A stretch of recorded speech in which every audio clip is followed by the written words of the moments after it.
হরে কৃষ্ণ কৃষ্ণ কৃষ্ণ হরে হরে, হরে রাম রাম রাম হরে হরে।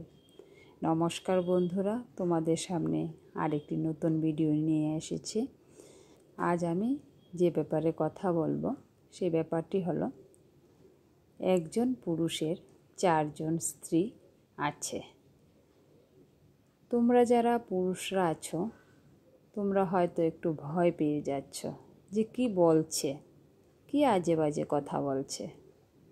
তো হ্যাঁ, আসলে পুরুষদের দিয়ে উদাহরণটা খুব সুন্দর মানায়, সেজন্য কথাটা বলা হয়েছে যে আমাদের পুরুষদের জীবনে 4 জন করে স্ত্রী আছে। তো সেই 4 জন স্ত্রীটা কি, সেটা তোমরা পুরোটা ভিডিও দেখতে পারলে অবশ্যই তোমরা বুঝতে পারবে। তো তোমরা এই 4 জন স্ত্রীর রহস্যটা যদি জানতে চাও, অবশ্যই আমার কথাগুলি মন দিয়ে শুনতে চেষ্টা করবে। তো আমি তাহলে শুরু করি। একজন লোকের 4 জন স্ত্রী ছিল। লোকটা তার 4র্থ স্ত্রীকে বেশি ভালোবাসত এবং যত্ন করত। সে তার 3য় স্ত্রীকেও অনেক ভালোবাসত এবং বন্ধু বান্ধবদের সামনে স্ত্রীর প্রশংসা করত। তার ভয় ছিল যে এই স্ত্রী হয়তো কোনো দিন অন্য কারোর সাথে পালিয়ে যেতে পারে। ওই রকম একটা ভয় তার 3য় স্ত্রীর বিরুদ্ধে একটা ছিল। সে তার 2য় স্ত্রীকেও ভালোবাসত। লোকটা যখনই কোনো বিপদে পড়ত, তখনই সে তার এই স্ত্রীর কাছে সমাধান চাইত এবং তার স্ত্রী তাকে সমাধান দিয়ে সাহায্য করত। কিন্তু লোকটা তার প্রথম স্ত্রীকে একদম ভালোবাসত না এবং যত্নও করত না। এই স্ত্রী লোকটাকে অত্যন্ত ভালোবাসত, তার আনুগত থাকত এবং তার যত্ন নিতে চাইত। লোকটা তা পছন্দ করত না। একদিন লোকটা অসুস্থ হয়ে পড়ল এবং জানতে পারল যে সে আর বেশি দিন বাঁচবে না। লোকটা ইচ্ছে করল যে সে যখন মারা যাবে, তার কোনো একটা স্ত্রীকে নিয়ে যাবে তার সাথে করে, যাতে করে সে পেতে পারে। এই ভেবে সে মৃত্যুর পর সে একা নয়, তার একজন সঙ্গীও সাথে আছে। লোকটা 3 জন স্ত্রীকে ডেকে এনে তার সাথে মৃত্যুবরণ করার ইচ্ছাটা বলল এবং কে যেতে চায় তা জিজ্ঞেস করল। এটা হতেই পারে না বলেই তার 4র্থ স্ত্রী সাথে সাথে ওই জায়গা থেকে চলে গেল। লোকটার ইচ্ছাকে প্রত্যাখ্যান করে সে চলে গেল। 3য় স্ত্রী বলল, জীবন এখানেই খুব সুন্দর, তোমার মৃত্যুর পর আমি অন্য কাউকে বিয়ে করে নেব বলে সেও চলে গেল। এখন এলো 2য় স্ত্রীর পালা। 2য় স্ত্রী বলল, তুমি আমার কাছে সমাধান চাইতে, কিন্তু এই ব্যাপারে আমার কোনো সমাধান নেই, দুঃখিত তোমাকে সাহায্য করতে না পেরে। তবে তোমার মৃত্যুর আগে পর্যন্ত আমি তোমার পাশে সর্বদা আছি। স্ত্রীদের কথা শুনে লোকটা অত্যন্ত কষ্ট পেল এবং বিমর্ষ হয়ে পড়ল। আমি তোমার সাথে যাব, তুমি যেখানে যাও না কেন আমি তোমাকে অনুসরণ করব, হঠাৎ একটা কণ্ঠ বলে উঠল। লোকটা তাকিয়ে দেখল যে কণ্ঠটা তার প্রথম স্ত্রীর। ভালোবাসা এবং যত্নের অভাবে তার এই স্ত্রীর চেহারা মলিন, দেহ কঙ্কালসার, অপুষ্টির চিহ্ন সারা শরীরে। লোকটা অশ্রুসিক্ত নয়নে বলল, হায় কি আফসোস, তোমাকে কখনো ভালোবাসিনি, যত্ন করিনি, আজ তুমি আমার সাথে যেতে চাইছ। এতদিন কি ভুলটাই না করেছি তোমার কথা না ভেবে। আজ শেষ সময়ে ভুলটা বুঝতে পারলাম। আসলে আমাদের প্রত্যেকের জীবনে এই 4 জন স্ত্রীর মতো ব্যাপারটি আছে। তোমরা হয়তো ভয় পেয়ে গেছো না? তাহলে বাকিটা শোনো, ব্যাপারটা কি। তাহলে 4র্থ স্ত্রী হচ্ছে আমাদের শরীর। জীবনের বেশিরভাগ সময় এবং অর্থ আমরা এটির পেছনে ব্যয় করি, কিন্তু মৃত্যু এলেই এটি আমাদেরকে ফেলে চলে যায়।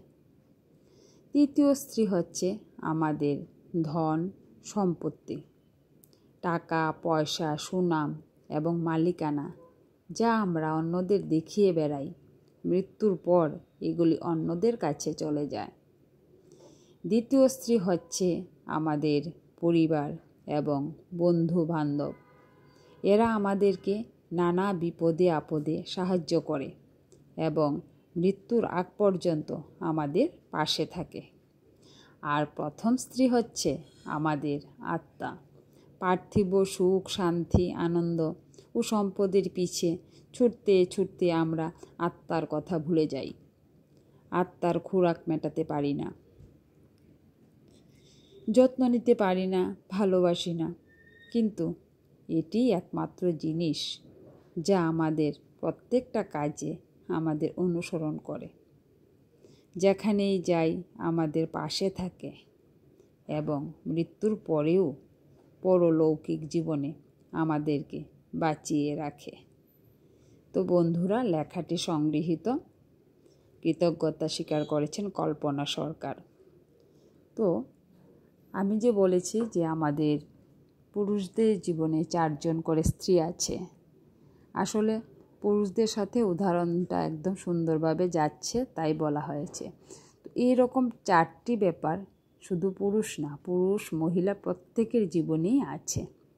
তো এই উদাহরণটা বা সেই উপমাটা শুনে যদি তোমাদের ভালো লাগে, অবশ্যই একটা কমেন্টস করে জানিও।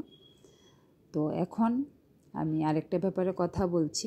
আমাদের মনটা না একদম চঞ্চল, কিছুতেই মনটা স্থির থাকতে চায় না। কেন মনটা এত চঞ্চল? চলো জেনে নেওয়া যাক। মন ভীষণ চঞ্চল, মনকে কোনোভাবেই স্থির করা যাচ্ছে না। আমরা মনকে কিভাবে কৃষ্ণের সেবায় যুক্ত করব? মন, বুদ্ধি, অহংকার, এই 3টি মানবদেহের সূক্ষ্ম উপাদান। এই 3টির মধ্যে মন উপাদানটি মুখ্য উপাদান। এটি সকল বন্ধন এবং মুক্তির কারণ।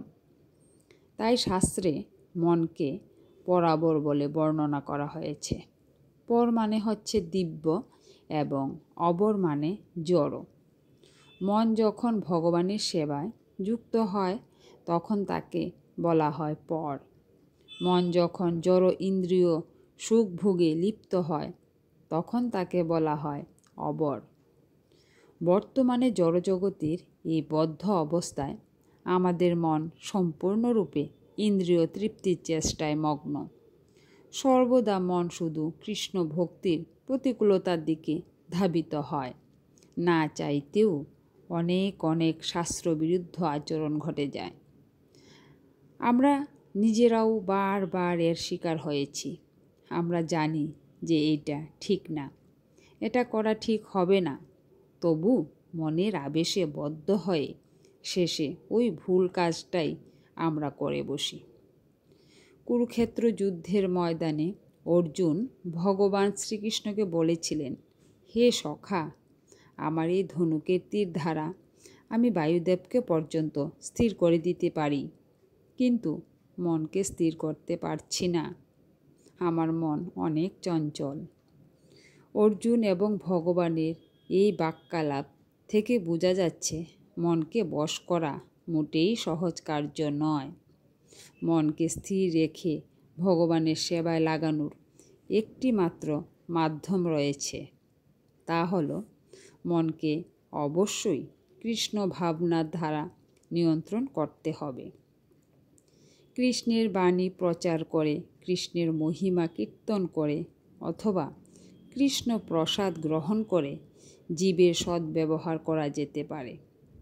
কেউ যখন ভগবানের সেবায় নিজেকে উপযোগী করে তোলে তখন তার ইন্দ্রিয়গুলিও পবিত্র হতে পারে।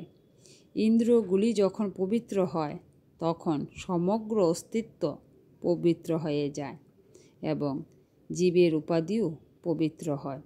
তখন আর সে নিজেকে মানুষ, দেবতা, বিড়াল, কুকুর, হিন্দু, মুসলমান ইত্যাদি বলে মনে করে না। ইন্দ্রিয় এবং মন যখন পবিত্র হয় তখন জীব পূর্ণরূপে শ্রীকৃষ্ণের সেবায় যুক্ত হয়ে মুক্তি লাভ করে ভগবদ্ধামে ফিরে যেতে পারে। হরে কৃষ্ণ কৃষ্ণ কৃষ্ণ হরে হরে, হরে রাম রাম রাম হরে হরে।